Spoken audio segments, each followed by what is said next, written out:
Good morning students. हम चौथे अध्याय को पढ़ रहे थे और हमारा चौथा अध्याय था मध्यकालीन भारतीय इतिहास। और मध्यकालीन भारतीय इतिहास में हमने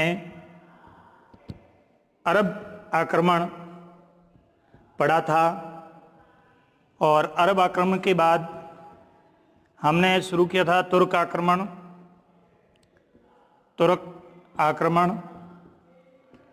और तुर्क आक्रमण में महमूद गजनवी और उसके बाद मोहम्मद गोरी का आक्रमण, महमूद गजनवी का सोमनाथ पर आक्रमण 1025 का जो 16वां आक्रमण था, और अंत में उन्होंने 1027 में 17वां आक्रमण किया था ये सिंध के खोखरों के विरुद्ध। और उसके बाद मुइजुद्दीन मोहम्मद गोरी का आक्रमण, और गोरी के आक्रमण का प्रतिरोध किया था पृथ्वीराज तृतीय, पृथ्वीराज चौहान, जिसे हम रण राय पिथौरा के नाम से जानते हैं। पृथ्वीराज तृतीय को राय पिथौरा के नाम से जाना जाता है और शक्तिशाली शासक के रूप में जाना जाता है। और पृथ्वीराज तृतीय ने मोहम्मद गोरी का प्रतिरोध किया लेकिन सफल नहीं हुई। मोहम्मद गोरी ने हमारे यहाँ पर तुर्क सत्ता को स्थापित कर दिया और उसके बाद मोहम्मद गोरी का सिंध प्रांत का जो प्रतिनिधि था कुतुबुद्दीन ऐबक, वैसे ये याल्दोज और नासिरुद्दीन कुबाचा और याल्दोज और ये कुतुबुद्दीन ऐबक तीन सेनापति थे, मुल्तान, सिंध और समाना प्रदेश। तो जो सिंध के गवर्नर थे कुतुबुद्दीन ऐबक, उन्होंने सल्तनत सत्ता की स्थापना की और सल्तनत सत्ता की स्थापना के बाद कुतुबुद्दीन ऐबक के बाद इल्तुतमिश शासक बनता है, रजिया शासिका बनती है, और उसके बाद छोटे मोटे शासक बनने के बाद बलबन की सत्ता आती है, और बलबन की सत्ता के बाद केकुबाद, और अंतिम में क्यूमर्स है, और क्यूमर्स का अंत करके और जलालुद्दीन खिलजी है, वो खिलजी साम्राज्य की स्थापना करता है, खिलजी राजवंश की स्थापना करता है। और खिलजी राजवंश जो अफगानिस्तान के हेलमंद क्षेत्र के रहने वाले थे, जलालुद्दीन खिलजी के बाद शासन सत्ता जो आती है वो अलाउद्दीन खिलजी के पास आती है, अलाउद्दीन खिलजी। तो जैसा कि हमारे स्रोत बता रहे हैं, यहाँ हमारे जो स्रोत हैं उनकी हम बात करते हैं। पहला है हमारा स्रोत मिफ्ता उल फुतूह, और दूसरा हमारा जो स्रोत है हमीर महाकाव्य,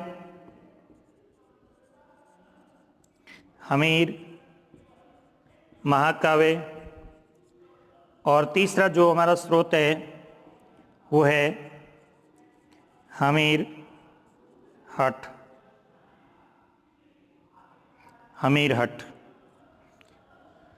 मिफ्ताहुल फुतूह या खजाइनुल फुतूह ये अमीर खुसरो की रचना है। हमीर महाकाव्य नैनचंद्र सूरी की रचना है, और हमीर हट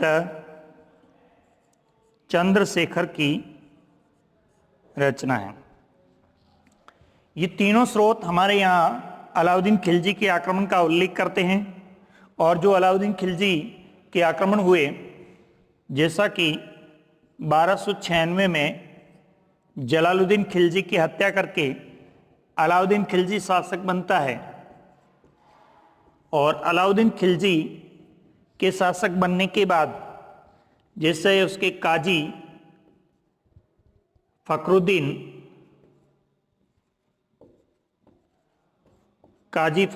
ने अलाउद्दीन खिलजी को अपने साम्राज्य के बारे में पूछा था, तो उन्होंने कहा था कि वह एक विश्व विजेता बनना चाहता है, जिसे सिकंदर ए सानी कहते हैं, सिकंदर ए सानी या दूसरा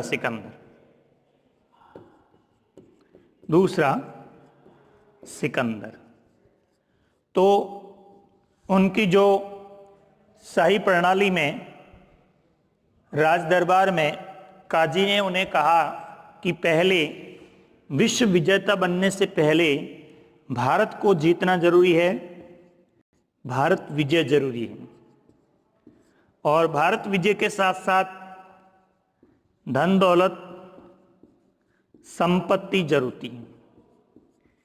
तो अपने और इसी के लिए अलाउद्दीन खिलजी ने अपना एक उद्देश्य रखा था जिसका नाम है साम्राज्यवाद का उद्देश्य या साम्राज्यवादी होना।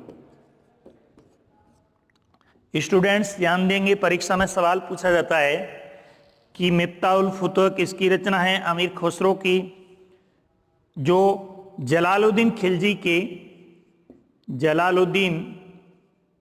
खिलजी के आक्रमण का उल्लेख करती हैं। उसके बाद है खजाइन उल फुतूह, जो अलाउद्दीन खिलजी के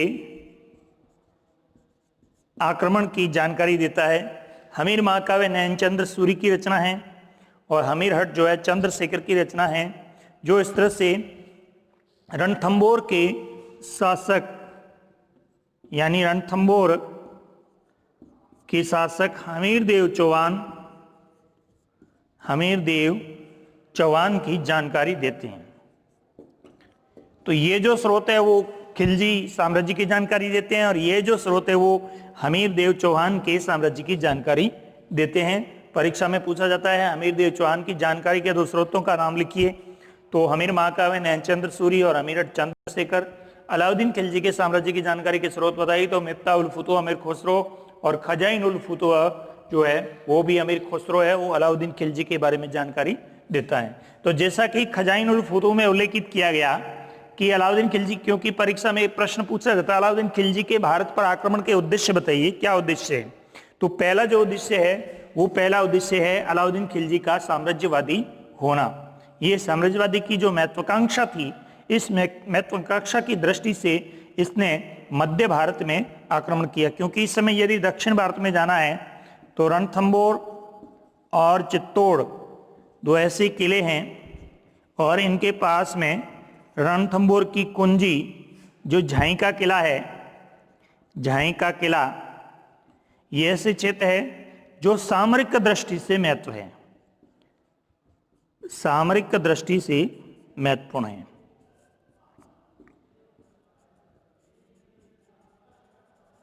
तो पहला कारण है अलाउद्दीन खिलजी का साम्राज्यवादी होना, और दूसरा कारण है कि ये जो राजपूताना क्षेत्र के जो किले थे उनका अत्यधिक सामरिक महत्व था, इसलिए अलाउद्दीन खिलजी इन्हें जीतना प्राप्त करना चाहता था, उसे अपने संरक्षण में लेना चाहता था। और तीसरा जो कारण है वो तीसरा कारण है हमीर महाकाव्य में लिखा गया है कि हमीर महाकाव्य में ये लिखा गया है कि जैसे जलालुद्दीन खिलजी के समय और उसके बाद अलाउद्दीन खिलजी के समय इनकी जो सेना है वो सेनापति अल्प खां, नुसरत खां और उल्लुग खां, इनके ये चार सेनापति थे। जफर खां और था, वो मारा गया मंगोल आक्रमण है। यहाँ पर 3 सेनापति अल्प खां, नुसरत खां और उल्लुग खां, ये सेनापति 1297 में गुजरात पर आक्रमण करते हैं, और गुजरात पर आक्रमण करने के बाद जब ये तीनों सेनापति वापस लौटते हैं तो इनके साथ में मंगोल भी होते हैं।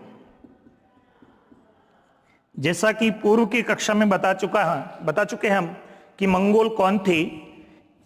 मंगोल चंगेज खां के वंशज के थे। मंगोल जलालुद्दीन खिलजी के समय मंगोलों ने दिल्ली में प्रवेश कर लिया था और इस्लाम धर्म ग्रहण कर लिया था, और दिल्ली के पास मंगोलों का आवास बनाया गया था जिसे मंगोलपुर या मुगलपुर के नाम से जाना जाता है। ये इलाका था, और ये जो मंगोल थे ये नव मुसलमान कहलाते थे, नव मुसलमान।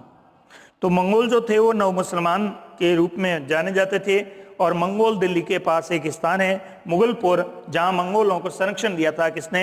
अलाउद्दीन खिलजी के चाचा जलालुद्दीन खिलजी ने। और इस समय जो है ये इनकी सेना में थे मंगोल।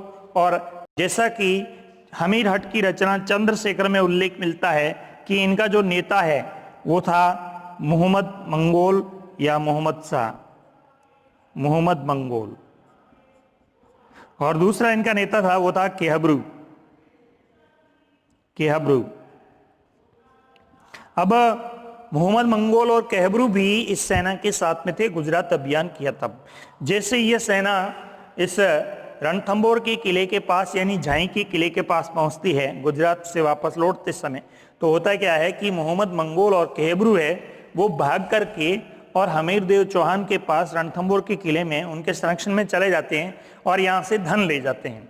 तो जैसा कि हमीर महाकाव्य लिखता है कि इस अपमान का बदला लेने के लिए अलाउद्दीन खिलजी मोहम्मद मंगोल और केहब्रू को प्राप्त करना चाहता था, अपने भगोड़े जो सेनापति थे उनको प्राप्त करना चाहता था, और हमीरदेव चौहान ने उन्हें सौंपने से मना कर दिया।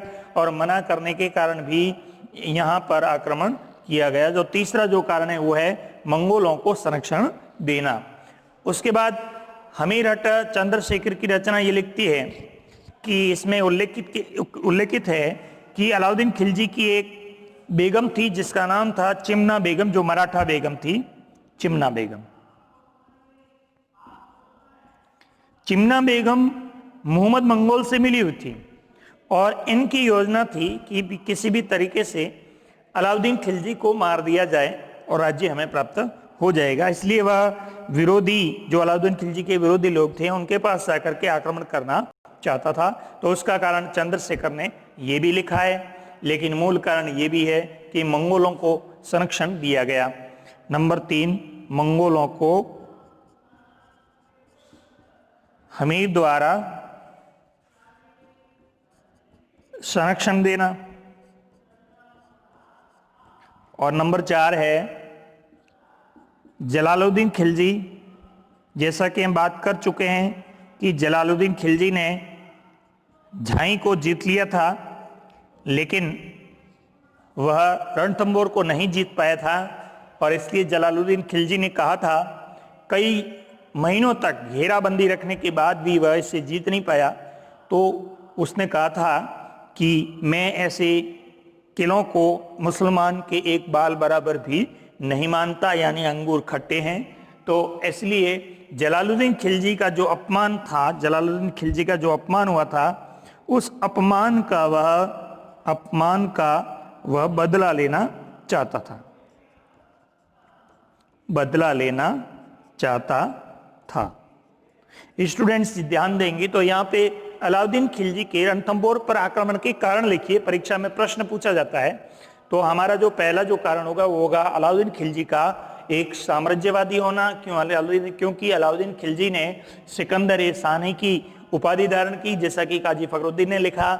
उसने सिकंदर-ए-शाही की उपाधि धारण की और इसके बाद वह विश्व विजेता बनना चाहता था, अर्थात अपने साम्राज्य का विस्तार करना चाहता था। पहला कारण ये था। दूसरा कारण था कि रणथंभौर और चित्तौड़ का सामरिक महत्व होना, यानी दक्षिण भारत में यदि आक्रमण करेंगे तो दक्षिण भारत में जाने के लिए ये जो क्षेत्र है सामरिक दृष्टि से महत्वपूर्ण है, इसलिए इनको जीतना जरूरी है। जैसा कि रणथंभौर का किला, झांई का किला है जो रणथंभौर की कुंजी कहलाता था, इसका सबसे अधिक महत्व था और इसे जलालुद्दीन खिलजी ने पहले जीता था, इसलिए वह आक्रमण करके रणथंभौर और चित्तौड़ को प्राप्त करना चाहता था। और तीसरा कारण है कि मंगोलों को हमीर द्वारा संरक्षण देना। जैसा कि उल्लेख किया गया है हमीर महाकाव्य में कि जब गुजरात अभियान किया गया था तो सेनापति अल्प खान, नुसरत खां और उल्लुग खां ये सेनापति थे। इनके साथ मंगोल सेनापति मोहम्मद मंगोल और केहब्रू भी साथ में थे। और जब गुजरात जीतने के बाद वहां से धन लेकर के वापस आए और रणथंभौर के पास ये लोग रुके थे, तो उसमें ये मोहम्मद मंगोल और केहब्रू है वो भाग करके हमीरदेव चौहान के पास चले गए और अलाउद्दीन खिलजी ने उन्हें वापस सौंपने के लिए कहा, लेकिन हमीरदेव चौहान ने उसे वापस सौंपने से स्पष्ट मना कर दिया। तो इसका कारण ये भी था। और चौथा कारण ये है कि जब इससे पहले जलालुद्दीन खिलजी ने आक्रमण किया था तो उसने झांई को ही जीता था, रणथंभौर नहीं जीत पाया था। और उस समय अलाउद्दीन खिलजी ने कहा था मैं ऐसे किलों को मुसलमानों के बाल बराबर नहीं समझता, लेकिन यहाँ पर जलालुद्दीन खिलजी का अपमान था और उस अपमान का बदला लेना चाहता था अलाउद्दीन खिलजी, और इसीलिए अलाउद्दीन खिलजी ने जो है रणथंभौर पर आक्रमण किया। तो इस तरह से ये आक्रमण के कारण हमें स्पष्ट होते हैं कि अलाउद्दीन खिलजी है वो रणथंभौर पर आक्रमण क्यों करते हैं। आगे हम देखते हैं कि अलाउद्दीन खिलजी आक्रमण करने के लिए किन किन सेनापतियों को भेजते हैं और यहाँ पर जो प्रतिरोध किया गया है वो किस तरह से प्रतिरोध किया गया है। जैसा कि 1296 और 1297 के आक्रमण जो है अभी मोहम्मद मंगोल हमीरदीन चौहान के पास ही है। तो पहला जो आक्रमण है अलाउद्दीन खिलजी का, पहला आक्रमण और दूसरा आक्रमण और तीसरा आक्रमण। तीसरा आक्रमण जो है वो स्वयं आक्रमण करते हैं और ये आक्रमण होता है 1301 में, 11 जुलाई 1301। पहला आक्रमण 1296 में, दूसरा आक्रमण 1297 में और तीसरा जो है 1301 में। जब पहला आक्रमण करता है अलाउद्दीन खिलजी तो अपने सेनापतियों को जिम्मेदारी देता है और उस सेनापतियों में अल्प खां, नुसरत खां और उल्लुग खां, ये सेनापति आक्रमण करते हैं और आक्रमण करके पुनः झाई के किले पर अधिकार कर लेते हैं। झाई के किले पर अधिकार करने के बाद छल कपट का सहारा लेते हैं। लंबे समय तक सेना पड़ाव रखती है लेकिन रणथंभौर को ये जीत नहीं पाते हैं क्योंकि यहाँ हमीरदेव चौहान के जो सेनापति है,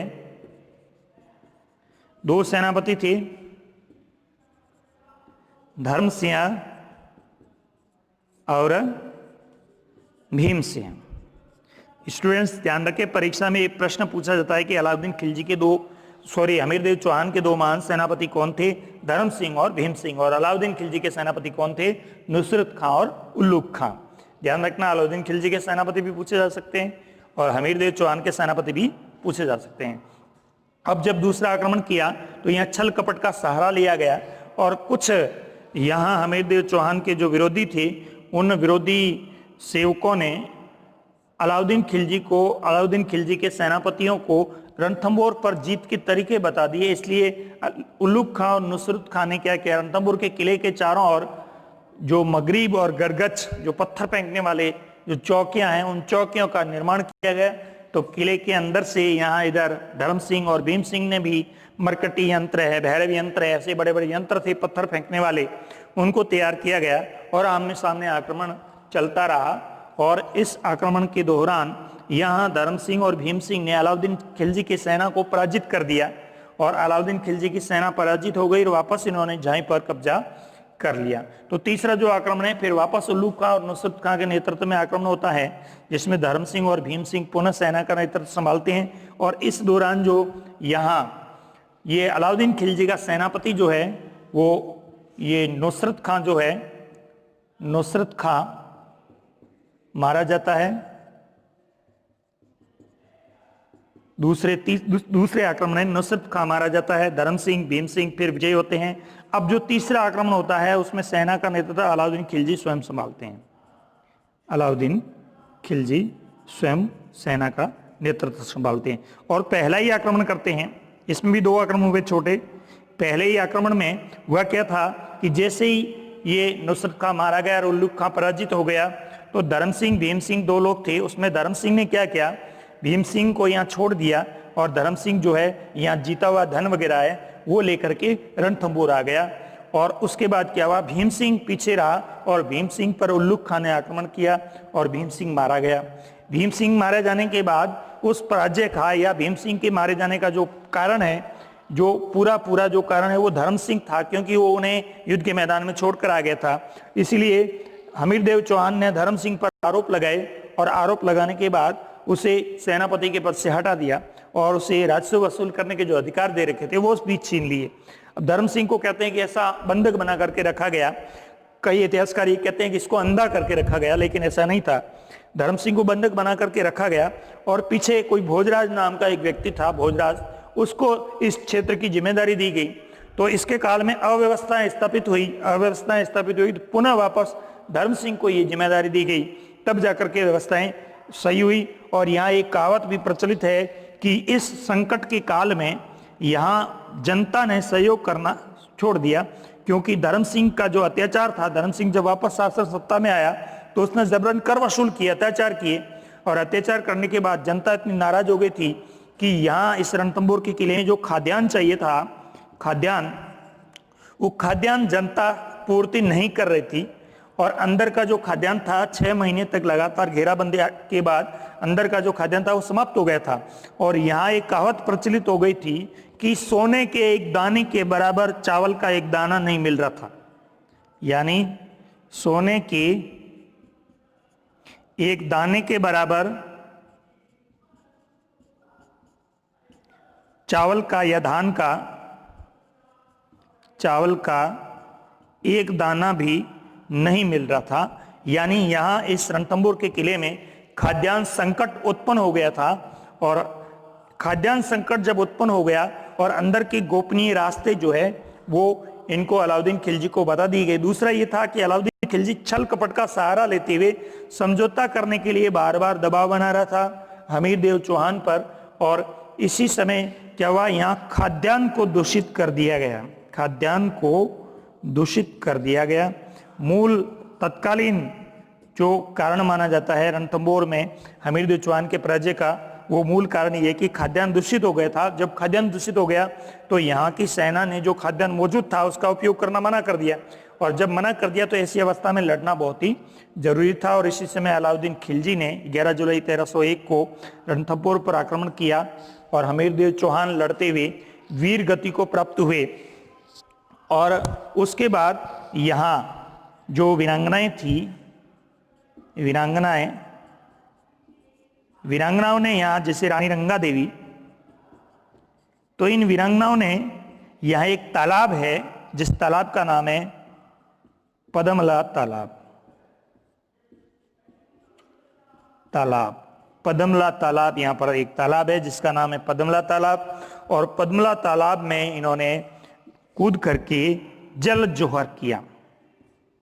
तो रणथंभौर के दुर्ग का जो जोहर है, जल जोहर, बहुत प्रसिद्ध है, जल जोहर के रूप में माना जाता है।